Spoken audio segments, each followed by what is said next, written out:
के श्री चरणों में सतनाम सत साहिब। मानवता के सच्चे प्रेमी संत शिरोमणि सतगुरु रविदास जी महाराज के श्री चरणों में सतनाम सत साहिब। दूर दराज से आए हुए साधु संतों के श्री चरणों में सतनाम सत साहिब। और खासकर यूपी वालों के, उत्तर प्रदेश वालों के श्री चरणों में सतनाम सत साहिब। इसके पीछे कोई विशेष कारण है।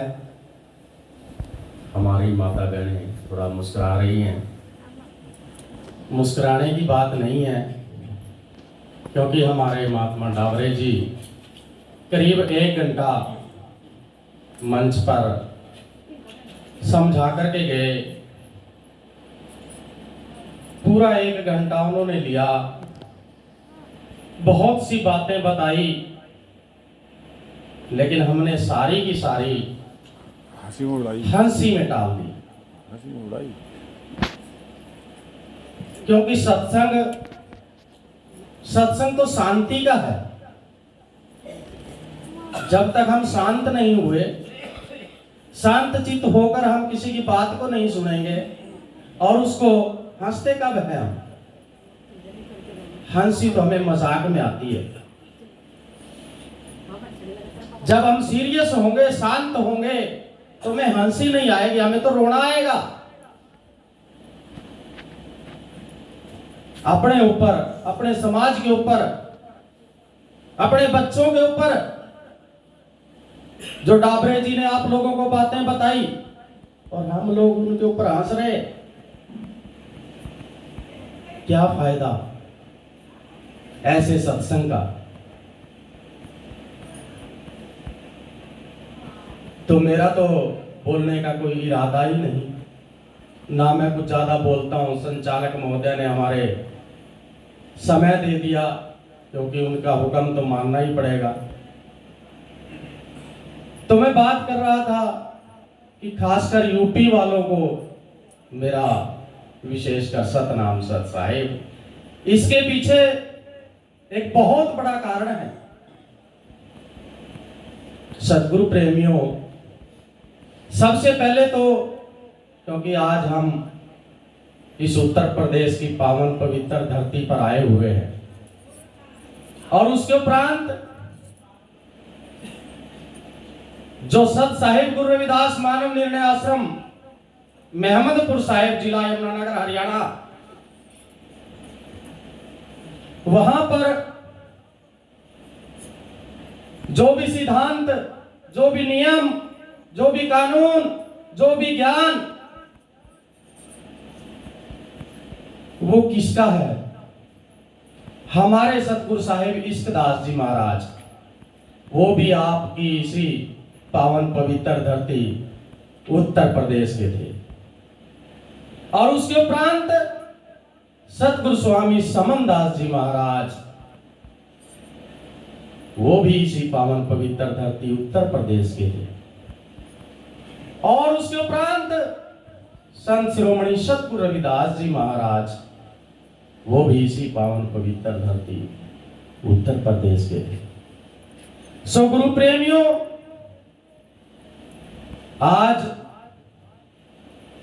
जो हम आपके बीच में यहाँ पर खड़े हैं, तो ये आप लोगों की ही कृपा है, इस पावन पवित्र धरती की कृपा है।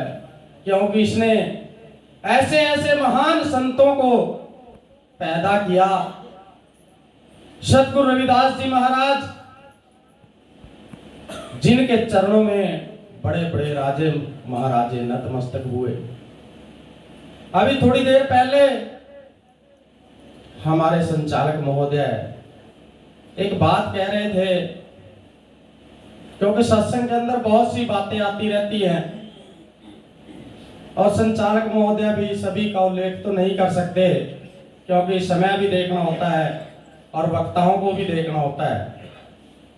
वो एक बात कह रहे थे कि हिंदुस्तान के अंदर, भारत देश के अंदर राधा स्वामी जो मिशन है, वो सबसे बड़ा मिशन है।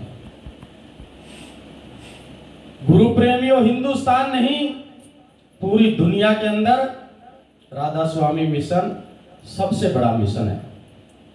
लेकिन क्या कभी आपने विचार किया कि वो राधा स्वामी मिशन कहां से आया, कहां से उसकी उत्पत्ति हुई, कब से वो शुरू हुआ? सतगुरु प्रेमियों, राधा स्वामी मिशन की उत्पत्ति सन 1818 ईस्वी में हुई और सतगुरु रविदास जी महाराज का जन्म आप लोग सभी जानते हैं 1377 ईस्वी।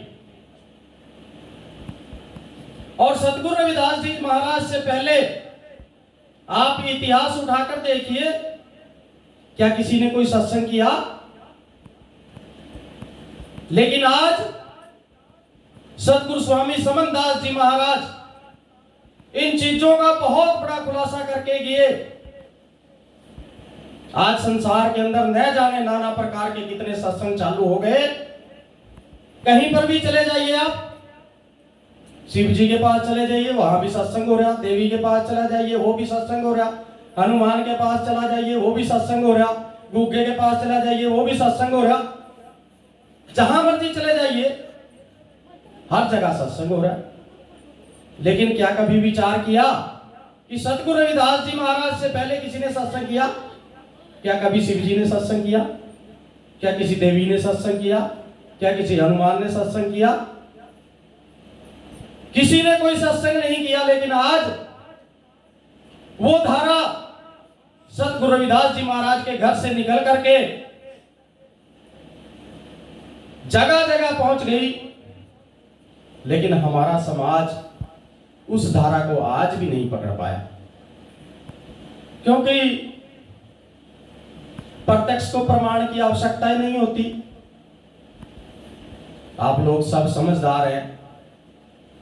इतने बड़े गांव के अंदर आपके सम्मुख हैं कि सतगुरु महाराज के प्रेम में हम लोग कितने यहां पर बैठे हैं सतगुरु महाराज के साए में।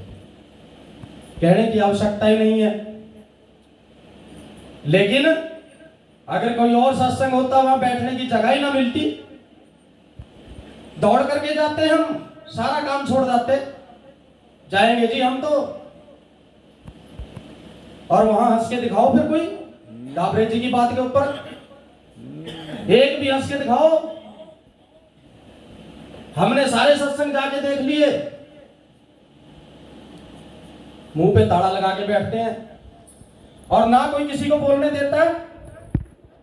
सिर्फ ये एक ऐसा मंच है सतगुरु रविदास जी महाराज का जहां पर सभी को बोलने का अधिकार है।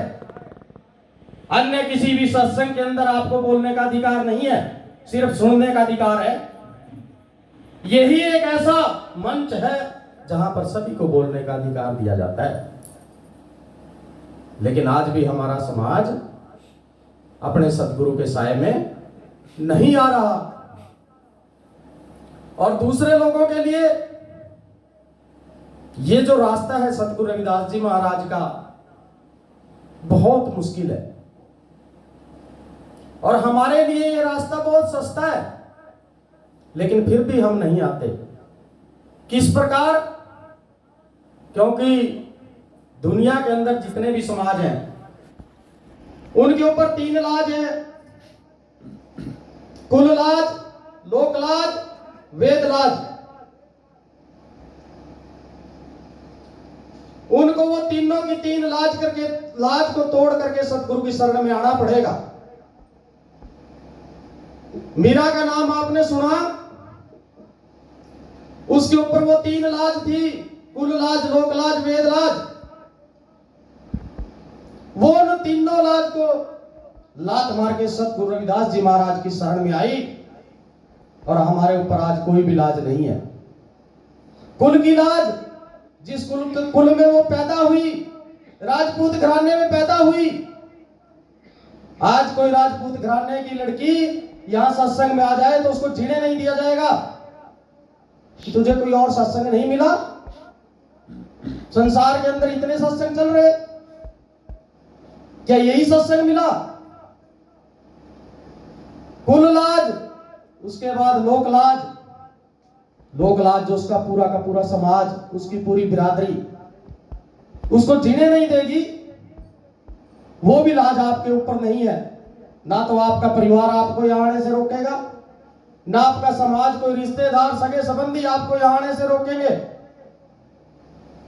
और तीसरी लाज, वेद लाज। संसार के अंदर इस ब्राह्मणवाद ने, मनुवाद ने 4 वेद बताए, ऋग्वेद, यजुर्वेद, अर्थवेद, सामवेद। और सतगुरु रविदास जी महाराज ने कहा अपनी वाणी के अंदर, चारों वेद किया खंडोती, रैदास करे डंडोती। मीरा हम चारों वेदों को लात मार करके अपने सतगुरु की शरण में आई। आपके ऊपर तो वो भी लाज नहीं है, लेकिन फिर भी ये समाज सतगुरु महाराज के साए में आने के लिए तैयार नहीं है। तो मैं तो ज्यादा समय नहीं लूंगा, सभी के श्री चरणों में यही बेनती करूंगा कि अपने परिवार को, अपने रिश्तेदारों को, अपने बच्चों को, अपने सगे संबंधियों को, अपने समाज को एक ही बात कहें कि जो समनदास जी महाराज कहते हैं कि दर दर भटकने की जरूरत नहीं है, अपने सतगुरु के साए में आ जाओ। कहीं पर भी जाने की जरूरत नहीं है, अपने सतगुरु के साए में आ जाओ। तो मैं फिर आपके श्री चरणों में यही बेनती करता हूं कि नाना प्रकार के दरों को छोड़ करके सतगुरु के साए में आ जाओ, क्योंकि सतगुरु रविदास जी महाराज ने कहा है, टैंका टेर की एक राखो, एक बिन दूजा मत आखो। सभी को सतनाम सत साहिब।